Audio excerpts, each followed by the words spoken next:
तो बहुत ही आसान है, वो तो एंटी क्लाउड करने से हो जाता है, एंटी क्लाउड से तो वो कनेक्ट नहीं कर पाता। इसको बंद कर देते हैं, इसको भी बंद कर देते हैं, और इसको भी बंद कर देते हैं, इसको भी बंद कर देते हैं, इसको दोबारा से खोल देते हैं। अच्छा जी, हाँ वो मैंने रिकॉर्ड स्टार्ट कर दिया है। अच्छा जी, तो इसको फिर आगे कंटिन्यू करूं मैं या इसको दोबारा से एक्सप्लेन कर दूं? एक्सप्लेन कर दूं थोड़ा सा।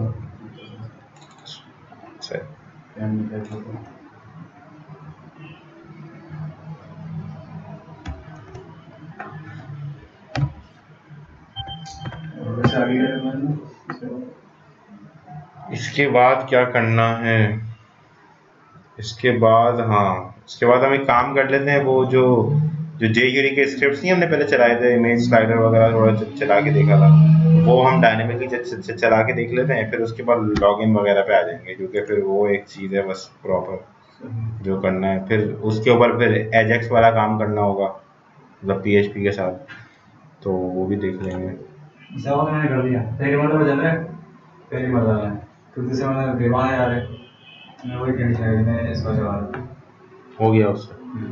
चलो मैं उसको स्ट्रिंग पे टारगेट कर रहा था, इसको इसे मैंने कर रहा था। प्लस प्लस कैसे करता हो? कर ही नहीं पाता, सही बात है। वैसा 2 मिनट इधर आ गया। अच्छा अच्छा, ये हमने बनाया था कैटेगरीज का टेबल, ठीक है, और ये हमने बनाया था इमेजेस का टेबल। यहाँ हम किस तरह इमेज रख रहे थे कि जो भी हमारी इमेज सेव होती थी, यहाँ की अगर हम मल्टीपल भी सेव कर देते तो हम यहाँ से कैटेगरी सेलेक्ट कर देते, ये कौन सी कैटेगरी में डाल, उस कैटेगरी की आईडी के साथ उस इमेज को हम यहाँ पे रखते थे, इमेज कैट के वेरिएबल, मैंने कि इमेज कैट के अंदर हम जो है वो आईडी रखते थे कैटेगरी की, कौन सी कैटेगरी की इमेजेस हैं, और फिर बाकी जो इमेज की आईडी चल रही है ऑटो इंक्रीमेंट और इमेज का फाइल, और कैटेगरी तो सिंपल है, एक आईडी और एक नेम, आईडी और नेम। इस तरीके से हमने इसको क्या किया, हमने यहाँ पे इसको क्यूरी करा पहले कैटेगरीज को, और इसको एल्बम्स के वेरिएबल में स्टोर कर दिया। फिर यहाँ हमने इसको ऐड के फॉर्म में आके करवाया फॉर ईच, ये ऐड का फॉर्म है, इसमें हमने फॉर ईच करवाया इसको, सही है। तो ये जो इसके अंदर जो भी डेटा रखा हुआ था वो उठ के आ गए हैं हमारे पास एल्बम। फिर हमने इस एल्बम को वैल्यू में ऑप्शन के जो है वो एल्बम की आईडी रख दी, और नेम में जो है वो कैटेगरी का नेम रख दिया। तो जब हमारे पास ये सेलेक्ट होगी तो हमारे पास जो है वैल्यू जाएगी वो इस नाम से जाएगी, उसके यहाँ से जो डेटा पड़ा होगा वो ये होगा जो सेलेक्ट होगा, उसके साथ जो हमारे पास मल्टीपल फाइल जा रही होंगी, और फिर हम इंसर्ट के ऊपर जो है वो आके ये चीज़ देखते हैं कि ये जो लूप से हमारी फाइल स्टोर हो रही है, ये जो फॉर ईच हमारा लगा हुआ है, इसके अंदर हमने ये इमेज कैट पास कर दिया, हर इमेज के साथ जितनी भी इमेजेस के लूप चलते जाएंगे उसमें ये इमेज कैट जाता जाएगा, तो ये सेव होता जाएगा, सही। बस यही है। और फिर यहाँ पे हमने इसको कैटेगराइज कर दिया, हमने पहले डायरेक्ट लूप किया हुआ था इमेजेस को, फिर हमने इमेजेस को अंदर के एक लूप में रख दिया, और एल्बम्स को जो है वो ऊपर एक लूप में रख दिया। तो एल्बम का लूप पहले चलता है, और फिर वो अपनी आईडी पास करके इमेजेस गेट करता है इस क्यूरी में। एल्बम्स की तो क्यूरी ऊपर चल रही है ये रही, तो इसमें फिर ये रखता है, और फिर ये यहाँ पे ग्रेटर देन 0 चेक कराया कि भाई अगर इमेजेस हैं जो आपने ऐसे गेट की हैं उस एल्बम की, तो उसमें अगर कुछ डेटा है तो फिर आप ये पूरा ब्लॉक शो करो। फिर इस ब्लॉक में ऊपर जो है वो एचटीएमएल में डाल दिया ये कैट टाइटल जो एल्बम का नेम होगा, और उसके नीचे वाइल लगा दिया, और उसमें एडिट और डिलीट का आइकन, सही। अच्छा, हम आके ना इसको पहले वो स्क्रिप्ट उठा लेते हैं, स्लिक मेरे पास बहुत सारे पड़े हुए हैं, और थोड़े दिन बाद एक नया डाउनलोड कर देना।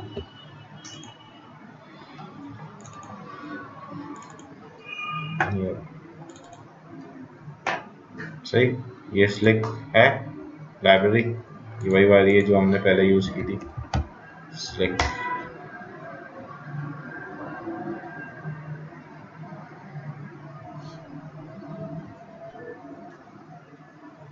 टर्न हो गया यार।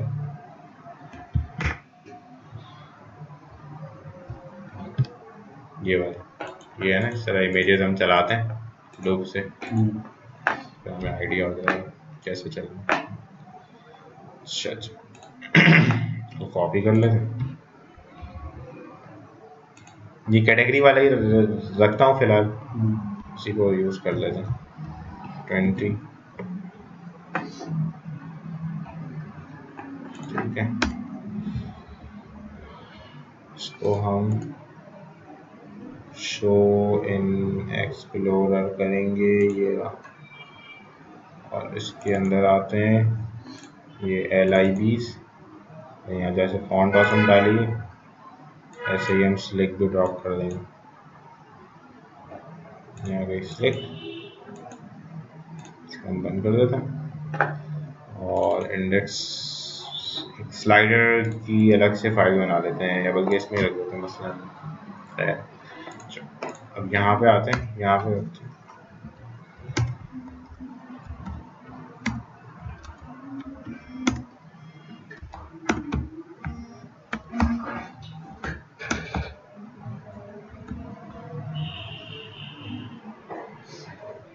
select डॉट CSS, एक select theme डॉट CSS और एक select dot CSS। select dot CSS में उसके बेसिक जो CSS है स्लाइड राइट करने के लिए वो है, और एक जो है वो उसके अंदर उसकी थीम है, यानी कि बटन वगैरह जो हम लगाएंगे ना उसके अंदर आ जो है बटन इंस्टॉल,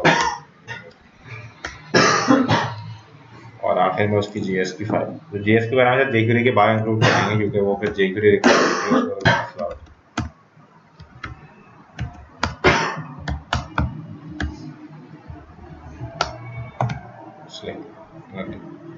ठीक है।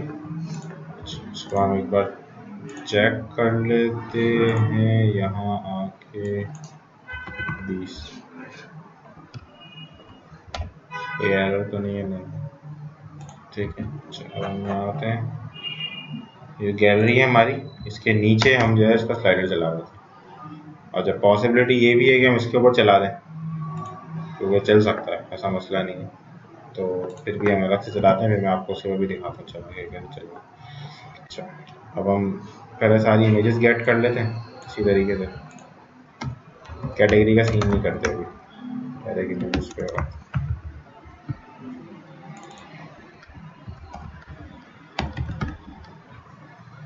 ये रख दिया, इसमें से ये आईडी हटा देते हैं, इसकी ज़रूरत नहीं है, ये वेयर क्लॉज भी हटा देते हैं, यहाँ पे लूप कराते हैं, यहाँ एक टेब बनाते हैं, उसका नाम रखते हैं स्लाइडर 1, और इसके अंदर हम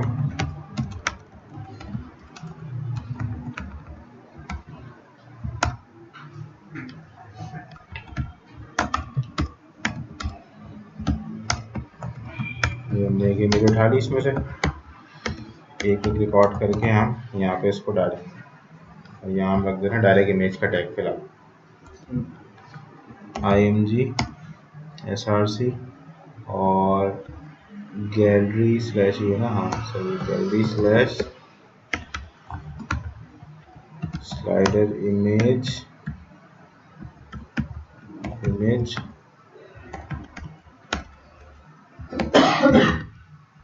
फाइल नेम और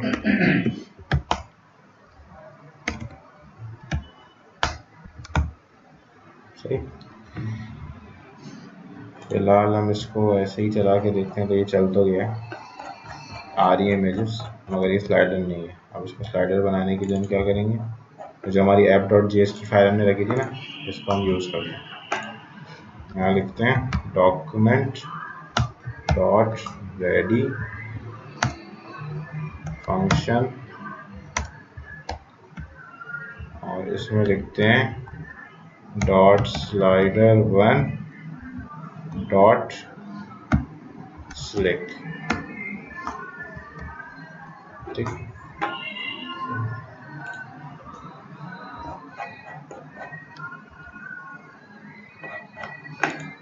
वो चल रहा है लेकिन हमको इमेजेस को 100% करना होगा, इसके बगैर जो है वो उसका काम नहीं बनेगा। तो हम इसको कर देते हैं स्टाइल, यहीं पे इनलाइन लग देते हैं और विद 100%।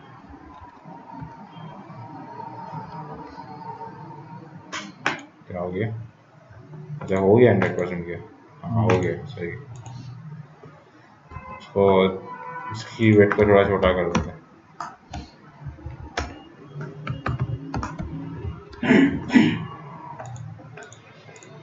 ये यहाँ से जो है हम इसको ऑटो प्ले भी कर देते हैं,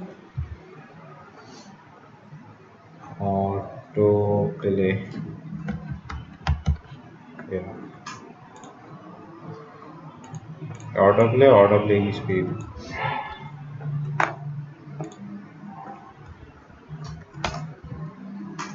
ऐसे, इसको पैरामीटर्स पास हो जाएंगे। ऑटो प्ले की स्पीड, इसको ऑटो प्ले देखते हैं सही। इसके अंदर हम दूसरी इमेज भी ऐड करके देख लेते हैं, पिक्चर्स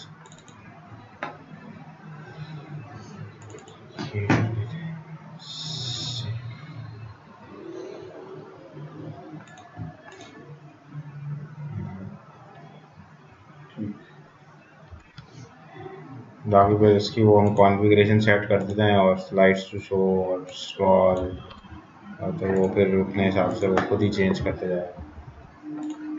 बनाने को तो ये खुद भी बनाया सकता है लेकिन वो फिर बेकार काम है, जो जब एक चीज़ बनी हुई है तो फिर उसको तो तीन तीन करके चलाएंगे, फिर हम उसकी मार्जिन पैडिंग सब सेट करेंगे तो वो सेट हो जाएगा, तो जैसे चल रहा है वैसे चलेगा सही। अच्छा अब ये आपको दिखा दिया, तो बस यही था इसके अंदर, तो और तो कुछ है नहीं। तो मैं आपको वो दिखा देता हूँ फिर एजेक्स से कैसे सबमिट होगा, जैसे अगर हमको सिंपल फॉर्म सबमिट करना है सही। अच्छा जी, इसके लिए जो है ना मैं अलग से बिल्कुल क्लीन बनाता हूँ, क्योंकि इस तरीके से जो है ना वो समझना मुश्किल हो जाएगा। डायरेक्टरी और सेशन 21 रखते हैं इसको, और JS डाल देते हैं क्योंकि JS काम की है, बाकी हम खुद ही क्रिएट कर लेंगे। कनेक्शन की फाइल दे देते हैं और बस कनेक्शन की फाइल होती है।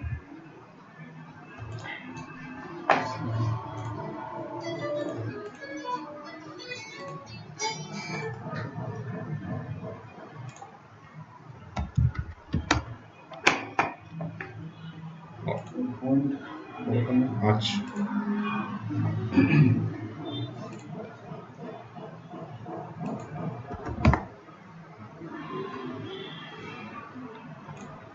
ठीक है, अच्छा जी। अच्छा और इसके अंदर तो मसला ये हुआ है कि ये PHP की फाइल क्रिएट कर दी है, इसको पहले HTML क्रिएट करना होगा ताकि वो कोड जनरेट करे सारा।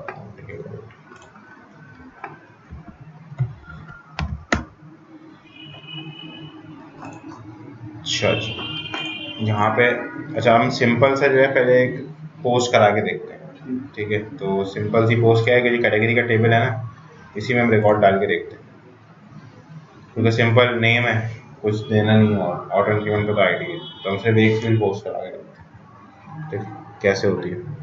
अच्छा इसको हम रख देते हैं यहाँ पे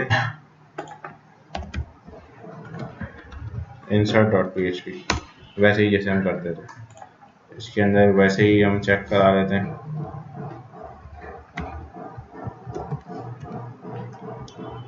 if it's a $_post name, तो फिर ये चलाओ और इंक्लूड कनेक्शन, ठीक है। बाकी हम क्वेरी करते हैं, अभी तो हम यहाँ पे काम कर रहे हैं। तो यहाँ पे हम क्या करेंगे, फॉर्म बनाएंगे, फॉर्म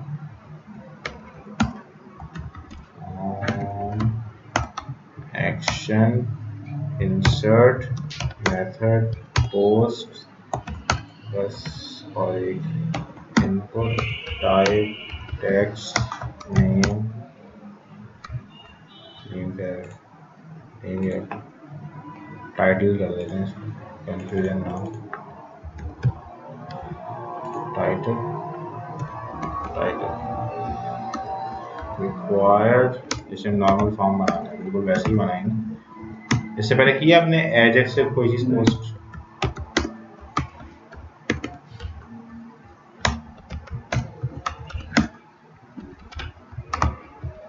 ठीक है, इसको हम आके देख लेते हैं यहाँ पे।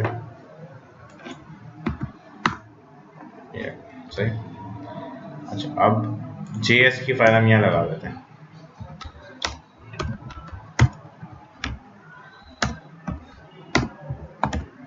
ठीक है, इसके अंदर स्लिक लगा हुआ है, वो हम हटा देते हैं, हमें ज़रूरत नहीं है। अब सबसे पहले तो हम इस फॉर्म को कोई क्लास दे देते हैं, form1 दे देते हैं इसे। तो यहाँ पे हम इसको सेलेक्ट करें। तो देखिए अब मसला क्या है, एक मसला तो ये कि अगर हमने इसको डायरेक्ट सबमिट कराया, वो आते हैं सही है, तो ये सेव हो गया, यहाँ एक्चुअल पोस्ट की रिक्वेस्ट गई है। लेकिन आगे तो फिर हम ये एजेक्स से तो नहीं हो रहा, तो उसको एजेक्स से करने के लिए हमें क्या करना पड़ेगा, सबसे पहले तो इसकी डिफ़ॉल्ट जो एक्शन है ना, जिसका बिहेवियर है, उसको रोकना पड़ेगा। तो हम क्या करेंगे, हम ये करेंगे कि ये लगाया, उसके बाद का सेलेक्टर और फिर डॉट सबमिट का इवेंट, सही है, सबमिट, और सबमिट के अंदर हम पास करेंगे कि हमें क्या करना है। तो सबमिट का फंक्शन, अब फंक्शन के अंदर क्या होता है मेरे को पता है ना, यहाँ पे इवेंट होता है, उस इवेंट के अंदर सारा उसका डेटा होता है कि इस पर क्या एक्शन परफॉर्म हुआ, वो हमने यहाँ पे एक वेरिएबल रख दिया, कुछ भी रखते हैं इसका नाम, और फिर इसका रख देते हैं डॉट इवेंट डिफॉल्ट। अब ये डिफॉल्ट एक्शन इसका बंद कर देगा। अब मैं इसको सबमिट करूँगा ना, ये सबमिट नहीं होगा, सबमिट होगा। अच्छा, jQuery नहीं लगाई, jQuery लगाएंगे तो कैसे चलेगा। JS यहाँ से हमें jQuery कॉपी करनी पड़ेगी, कॉपी, और इसको प्योर जावास्क्रिप्ट से करने का भी एक तरीका है, लेकिन वो बहुत ही अजीब किस्म का है, इसलिए मैं वो नहीं बताऊँगा, मुझे खुद भी मैं उसको यूज़ नहीं करता, तो इसलिए इसका आइडिया नहीं, ये अदर नहीं करता। ठीक है, वो सबमिट आपको करना नहीं देगा क्योंकि आपने उसका एक्शन बंद कर दिया। हम एक और चीज़ से भी कंफर्म कर लेते हैं कि ये सब चल रहा है नहीं चल रहा। ठीक है, अच्छा ये देखें, सबमिट का इवेंट जब फाइल होता है जब HTML से सारी वैलिडेशन फाइनलाइज हो जाती है। ऐसे में अगर अभी सेव करूँगा, लेकिन मुझे वो अलर्ट नहीं दिखाएगा, वो सिर्फ इसी को रिकॉर्ड बोलेगा, क्योंकि HTML से अभी इवेंट फाइनलाइज नहीं हुआ, इवेंट फाइल नहीं हुआ।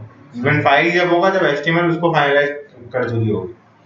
तो इसलिए जो है मैं आपको एक चीज़ बता रहा हूँ। अच्छा, अब जो फील्ड हमने डेटा जो सेव किया ना यहाँ पे, वो हमें चाहिए। ठीक है, तो जावास्क्रिप्ट जितने भी फॉर्म्स को स्टोर करती है वो बाय डिफॉल्ट करती है ऑब्जेक्ट में। जैसे हम ऑब्जेक्ट नहीं बनाते थे, कर्ली ब्रेसेस लगा के प्रॉपर्टी और वैल्यू लिखते थे, उस तरीके से सेव करती है। प्रॉपर्टी का नेम में जो है उसने ये नेम रख दिया होता है, और वैल्यू में जो हमने इसका टाइप किया होता है वो। अब मैं आपको दिखाता हूँ कि ये किस तरह करता है। मैं यहाँ पे रखता हूँ form data equals to this, से मैं टारगेट करूँगा इस फॉर्म को। ठीक है, दिस डॉट सीरियलाइज, बस। अब मैं इसको कंसोल कराता हूँ, console dot log form data, मैं आपको दिखाता हूँ कि इसमें आता क्या है।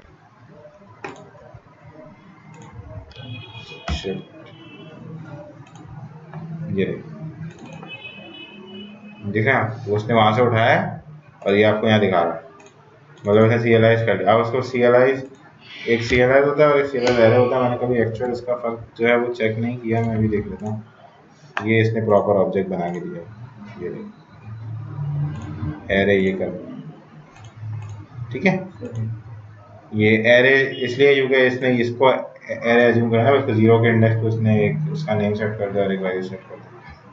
यानी कि अगर हम इसको सेट करें फॉर्म डेटा डॉट टाइटल, तो फिर हमें डायरेक्ट नेम मिलेगा।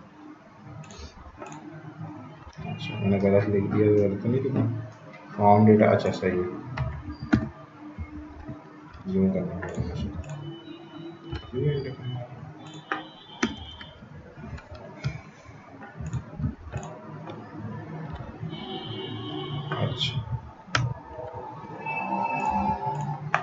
कैसे करा है इसने, एरे, एरे का इंडेक्स, अच्छा मैं अगर खाली 0 करूँ, हाँ अब आ गया ना, अच्छा वो सही है, वो नेम और फिर वैल्यू, हाँ ठीक है ठीक है, एरे के अंदर उसने ऑब्जेक्ट रखा हुआ है, सही बात है, ठीक है समझ गया। इसको हम फिर डॉट नेम करेंगे तो वो आएगा हमारे पास, वैल्यू सॉरी, हाँ सही। तो ये इस तरीके से, अच्छा अब जो PHP को जाएगा ना वो नॉर्मली जा रहा होगा, मैं आपको दिखाता हूँ किस तरह जाएगा PHP से रिस्पॉन्स भी ला के दिखाते हैं। बस ये है, अब यहाँ हमने चेक किया कि भाई टाइटल सेट होना चाहिए, तो हम इसको यहाँ से एजेक्स की रिक्वेस्ट भेजते $.ajax, सही, ये तो किया था हमने पहले भी एक बार मेरे ख्याल से। तो URL हम दे देते हैं इसको यही insert.php। अच्छा दो तरीके हैं, आप यहाँ पे मैनुअल लिख दें या फॉर्म का ही एक्शन का एट्रीब्यूट उठा सकते हैं, कोई मसला वाली बात नहीं। जैसे वो कैसे उठाएंगे अगर उठाना हो, यहाँ पर एक फॉर्म का वेरिएबल रखना है वाल फॉर्म, क्योंकि अब जब एजेक्स फंक्शन में आएंगे ना फिर आप जब जिस कॉल कराएंगे तो उसको एजेक्स एज्यूम करेगा, वो फॉर्म एज्यूम नहीं करेगा, तो इसलिए प्रॉब्लम होगी। तो इससे अच्छा आप उसको एक वेरिएबल में रख लें जो आपका लोकल वेरिएबल हो, क्योंकि दिस तो एक जनरल रेफरेंस है ना, तो वो फिर मसला करेगा। ये आप इसको यहाँ पे भी फॉर्म यूज़ कर लें और यहाँ पे आप रख दें form dot ATTR action, attribute दो मतलब उसका एक्शन का, उसकी वैल्यू उठा के डाल देगा URL में। और मेथड यानी कि टाइप, यहाँ मेथड नहीं होगा, यहाँ टाइप होती है। जो मेथड हम रखते हैं ना ये बेसिकली वही है, गेट पोस्ट या पुट और डिलीट, गेट और पोस्ट ज़्यादा यूज़ होता है, पुट और डिलीट ना नहीं होता, तो रेस्ट API में होता है। अच्छा यहाँ पे हम करते हैं फॉर्म डॉट ATTR मेथड, ठीक है, मेथड तुमने वहीं से उठा दी। और उसके बाद हम करते हैं डेटा, डेटा में हम दे देंगे फॉर्म डेटा, चलने ऊपर से ये, ठीक है, ये वो है जो हम PHP को भेजने वाले हैं, सही। और उसके बाद हम देंगे डेटा टाइप, अच्छा डेटा टाइप अभी नहीं देता फिलहाल, मैं सिर्फ आपको सिंपल दिखाता हूँ डेटा टाइप से क्या होगा, मैं आपको दिखाऊंगा। रिस्पॉन्स, ठीक है, और console डॉट लॉग रिस्पॉन्स, ठीक है, मैं आपको कंसोल में दिखाता हूँ कि PHP क्या रिस्पॉन्स है।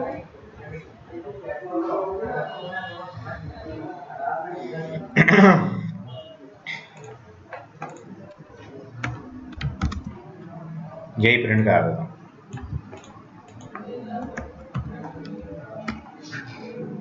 ajax request response dot txt।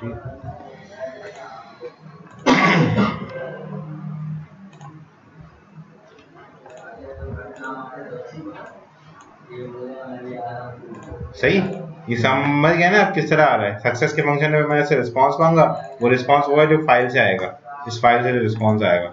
अब मैं इसमें कुछ ना ही बड़ा स्ट्रिंग वाला लिखा हो, पूरी HTML का पेज डाल दिया, उसको कोई मसला नहीं है, वो रिस्पॉन्स के वेरिएबल में आएगा और मैं उसको जो उसके में करना चाह रहा हूँ वो कर सकता हूँ। जैसे अब मुझे उसको किसी डिव में डालना है, अब मैंने रख दिया भाई कि P है, इसका नाम रख दो रिस्पॉन्स मैसेज, ठीक है। अब मैं इसको बोलता हूँ कि ये जो मेरा P है ना इसके अंदर आप डॉट टेक्स्ट रिस्पॉन्स, अब हम सेव करेंगे, हमें कंसोल की जरूरत नहीं है, वही दिखाते हैं, सही। और फिर हम इसको और ज़्यादा वो करने के लिए फिर हम इसको, जैसे हमने नहीं कराया था जेसन से रिस्पॉन्स मंगाया था पहले, तो फिर हम वो कर सकते हैं इसको, यानी कि यहाँ पे हमने रख दिया रिस्पॉन्स एरे, फिर हमने इसको एरे बना दिया और फिर एरे को हमने दे दिया भाई मैसेज का इंडेक्स, मैसेज जो है आप ये देना, और एरर का आप देख रखो पैरामीटर, हो सकता है कहीं कोई एरर जनरेट हो सर्वर पे, response error is equals to false, और फिर echo JSON encode response error. अब आप जब उसको देंगे ना तो आपको जेसन का ऑब्जेक्ट ला के देगा, ये देखिए ये देखें जेसन का ऑब्जेक्ट लाके दिया, सही है। अब आपको इसमें से ये वैल्यूज गेट करनी है। आप चाह रहे हैं मैं मैसेज अलग से उठा लूँ, एरर अलग से उठा लूँ, आपको चेक कराना होगा ना, वैलिडेशन भी तो करनी होगी यहाँ पे कि फॉर्म से क्या रिस्पॉन्स आया। तो अब वो कैसे, अब उसके लिए मसला ये है कि ये इसको बाय डिफॉल्ट जो है वो जेसन एज्यूम नहीं कर रहा, ये इसको स्ट्रिंग एज्यूम कर रहा है, ठीक है। अब हम आके यहाँ पे इसको देंगे डेटा टाइप। डेटा टाइप से ये मतलब है, आप इसको बताएंगे कि जो रिस्पॉन्स आएगा ना उसकी डेटा टाइप क्या होगी। अभी फिलहाल बाय डिफॉल्ट होती है टेक्स्ट, सही है। हम इसको करेंगे जेसन कि भाई हमारे पास जेसन आ रहा है, सही है। हम इसको कर देंगे रिस्पॉन्स डॉट मैसेज, ठीक है, क्योंकि मैसेज का ऑब्जेक्ट आएगा यहाँ से ये। तो रिस्पॉन्स रिस्पॉन्स मतलब ये पूरा जो प्रिंट हुआ है ये, और फिर डॉट मैसेज उसमें से ये उठा लेगा, तो रिस्पॉन्स डॉट मैसेज। इसको हम रिफ्रेश करते हैं, सेव करते हैं यार। अगर हम एरर प्रिंट कराएं, अब हमारे पास ये हो गया कि हमारे प्रॉपर पैरामीटराइज वैल्यू आ रही है। पहले तो हमारे जनरल स्ट्रिंग आ रहा है ना, उसमें स्ट्रिंग हो सकता है माइस्क्ल का एरर भी इंक्लूड हो, तो मसला हो जाएगा। तो इसलिए ये वाला तरीका यूज़ करता है। जैसे आपको मैसेज के अलावा और भी कोई 3-4 पैरामीटर देने हो, आप एरे में इंडेक्स सेट करते जाएं और पैरामीटर आते जाएंगे आपके पास, समझ गए ना। इसको हम ये भी चेक करा सकते हैं भाई कि var rp इक्वल्स टू, हम इसमें ये ऑब्जेक्ट स्टोर करा देते हैं और हम रखते हैं भाई इफ res डॉट एरर, तो फिर rp dot css colour red अगर एरर आता है तो, वरना फिर rp dot css colour green green, और rp इसी को यूज कर लेते हैं dot set text response dot message. अब देखें बाय डिफॉल्ट कोई एरर नहीं दिया है, लेकिन इससे ग्रीन से देखिए इसको प्रिंट कर, ग्रीन है वो असल में थोड़ा सा अलग ही ये रहा ग्रीन, ठीक है। और अब मैं इसको अगर एरर पास कर दूं यहाँ से, मैं इसको बोलूँ भाई अब एरर है, वो तो हम करेंगे ना फिर जब हम सेव कराएंगे तो फिर हम चेक करेंगे, तो ये इसको लाल कर देंगे। तो इस तरीके से हम पैरामीटर से जो है ना वो कर सकते हैं काम। फिर बाकी तो सही सिंपल टास्क है। आप डेटाबेस में वैसे ही क्यूरी लिखेंगे, डेटा ऐसे वो रिस्पॉन्स एरर को मैं ऊपर ही रखता हूँ, इसके ये 2 पैरामीटर भी रख देता हूँ बाय डिफ़ॉल्ट, एक मैसेज रख देता हूँ और एक एरर रख देता हूँ, सही। और ये मिटा देता हूँ, इसकी अब ज़रूरत नहीं है। और आखिर में हम एको करा दिया करेंगे जेसन रिस्पॉन्स, सही। अगर आपने कोई वैल्यू नहीं दी तो वो आपको क्या मैसेज दे, यहाँ पे हम सेट कर देते हैं रिस्पॉन्स एरर। अच्छा बाय डिफ़ॉल्ट एरर को हम ट्रू रख देते हैं, क्योंकि ज़्यादा कंडीशंस तो एरर वाली ही हैं, एक ही कंडीशन होगी जो सही होगी, तो हमें बार बार ट्रू फॉल्स करना पड़ेगा। और message is equals to in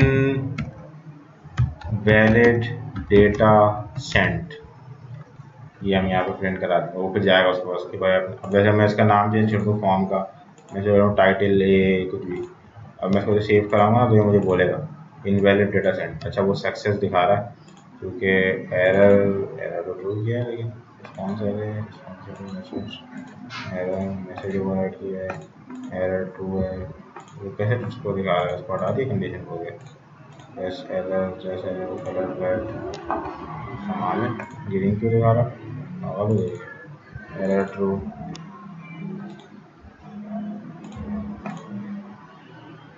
green क्यों दिखा रहा है, आपने एरर ट्रू किया है ना, नहीं तो एरर जब ट्रू होगा तो रेड दिखना चाहिए, क्योंकि ये कंडीशन है एरर ट्रू, ये तो ट्रू हुआ, इसका मतलब तो ये हुआ, क्योंकि बाय डिफॉल्ट तो वो ट्रू पे ही कंडीशन चलाता है ना। अगर मैं इसको ट्रू लिख दूँ तब भी बात एक ही है।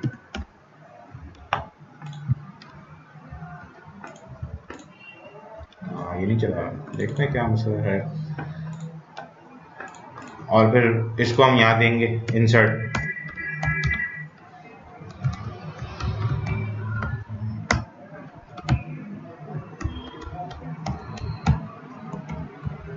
क्योंकि लॉगिन जब हम कराएंगे ना तो हम ये वाला मेथड यूज़ करेंगे एजेक्स वाला, क्योंकि ये अच्छा होगा, आपको पेज लोड नहीं कराना पड़ता ना।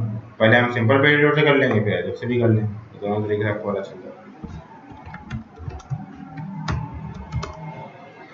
स्टैटिक फ्रॉम, और बल्कि नहीं ना, इंसर्ट इनटू ना, क्या होगा, इंसर्ट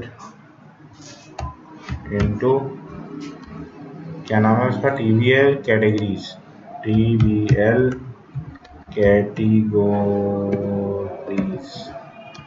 वैल्यू, अच्छा नाम देंगे ना बोल के, कैट टाइटल और कैटेगरीज वैल्यू, और यहाँ पे ये दे देंगे डॉलर पोस्ट,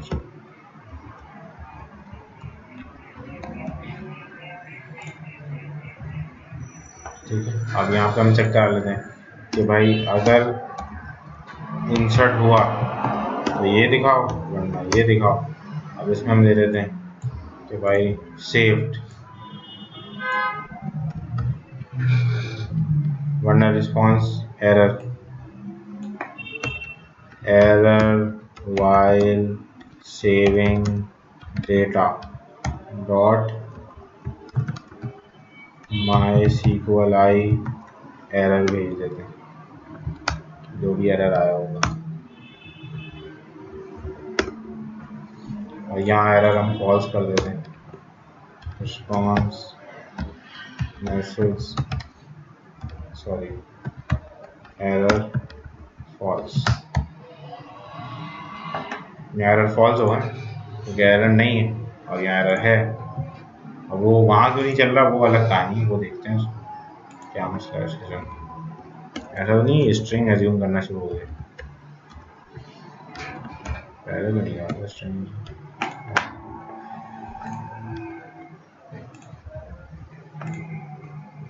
हाँ वो टाइटल हमने सही नहीं किया, ये हमें सही करना पड़ेगा। Test cat from Ajax saved, यहाँ के देखते हैं।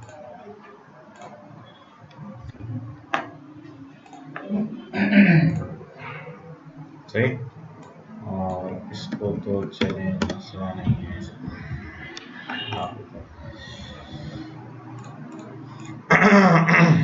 ये भी कर सकते हैं कि यहाँ पे एक और फंक्शन लिख दें।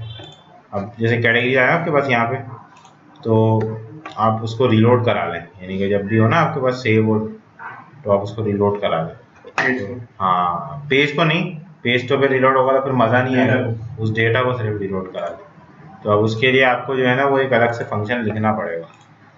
तो फंक्शन लिख देते हैं, फंक्शन गेट न्यू डेटा, और इस पे हम रख देते हैं यही सारा $.ajax वाला सीन। तो यहाँ हम लिख देते हैं $.ajax, ये URL रख देते हैं हम get data.php, वहाँ से हम उठा लेंगे, कॉमा टाइप हमें देने की ज़रूरत नहीं है क्योंकि गेट जो है वो बाय डिफ़ॉल्ट होती है टाइप, पोस्ट हमें सेट करनी पड़ती है, तो टाइप हमें देने की ज़रूरत नहीं है, हम बस डेटा टाइप देने की ज़रूरत होगी। बल्कि यहाँ क्या चीज़ बाय डिफ़ॉल्ट होती है जो हम गेट कर रहे हैं डेटा, नहीं वो टेक्स्ट होता है बाय डिफ़ॉल्ट। जब हमने जेसन देके सेट किया ना मैनुअली, यहाँ पे मैनुअली सेट किया, टाइप होती है टाइप बाय डिफ़ॉल्ट गेट हुई भी होती है। गेट मतलब कि आप कोई डेटा सर्वर पर सेंड नहीं कर रहे। देखिए गेट का मतलब ये होता है कि आप यहाँ क्वेश्चन मार्क से पैरामीटर भेज रहे हैं, ये वाले पैरामीटर। पोस्ट का मतलब होता है आप यहाँ फॉर्म से पूरे CLI पैरामीटर भेज रहे हैं, ये फर्क होता है दोनों। गेट जो होता है ना वो हमेशा ऊपर ही होता है, क्यूरी स्ट्रिंग होता है। जैसे अगर आप गूगल पे सर्च करेंगे तो गूगल की सर्च का जो फॉर्म सबमिट होता है ना वो गेट पे होता है, ये देखिए गेट पे होता है, ये पोस्ट पे नहीं होता, क्योंकि आपको उसका URL कॉपी करना होता है। वो वाले फॉर्म गेट पे सबमिट नहीं होते जो वहाँ होते हैं, यानी कि पेमेंट वाले या कोई इस तरह का ऐसे मैसेज वाला फॉर्म, मैसेज वाला गेट ही का जरूरत है, तो इसलिए वो वहाँ सबमिट नहीं। अब हम इसका डेटा लोड कराते हैं, यहाँ पे div क्लास डेटा। अब डेटा लोड कराने के लिए बहुत सारे तरीके हैं, हम एंगुलर यूज़ करेंगे बाद में, डेटा को लोड कराएंगे, लेकिन अभी नहीं यूज़ कर रहे क्योंकि वो कॉम्प्लिकेटेड हो जाएगा। तो फिलहाल मैं आपको ये दिखाता हूँ कि डेटा लोड कराने का एक तरीका क्या है। जैसे हम यहाँ एक फाइल बना लें, ठीक है, टेक्स्ट हो गए, ठीक है, यहाँ हम PHP का टैग लगा देते हैं, इंक्लूड कर देते हैं कनेक्शन, और यहाँ पे हम लिखते हैं query, D query MySQL query, और connection select static from TBL categories, ठीक है। और यहाँ हम लूप कराते हैं। कमाल की बात है, पहले फॉर से चलता नहीं था लेकिन अब चलता है। DQ एज आइटम, मैं PHP 5.6 यूज़ कर रहा हूँ, जिस वजह से ही हो रहा, मैंने उसमें डाल दिया होगा। अच्छा, ये कर दिया फॉर ईच। अच्छा, अब हम करते हैं इसको प्रिंट। अब हम क्या करेंगे, फॉर ईच को उसमें से ब्रेक करा देंगे। जैसे हम करते हैं TR लगाते हैं, TR TD, और यहाँ पे बस हम कैटेगरी प्रिंट करा देते हैं, आइटम कैट टाइटल, ठीक। अब ये हम शो कैसे कराएंगे, ठीक है, ये बहुत आसान काम है, कुछ भी नहीं है। यहाँ पे कॉल की सक्सेस, मैंने आपको बताया ना, सक्सेस में हम कुछ भी भेज सकते हैं। तो success by default text assume करता है, तो उसमें HTML भी शामिल है। टेक्स्ट HTML भी सिंपल टेक्स्ट ही होती है, तो हम उसको HTML एज्यूम करते हैं। तो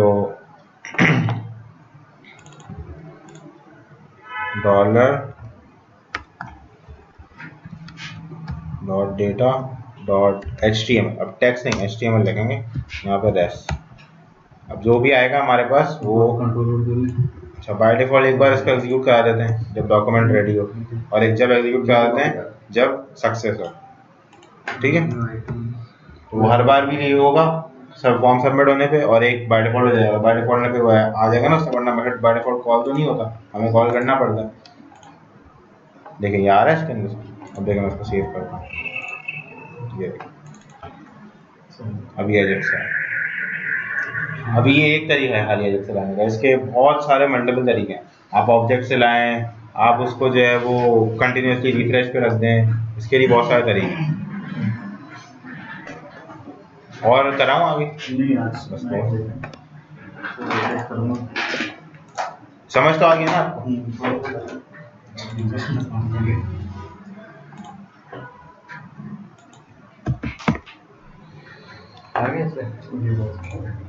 किस पे? MVC? नहीं, MVC पे अभी थोड़ा सा टाइम है।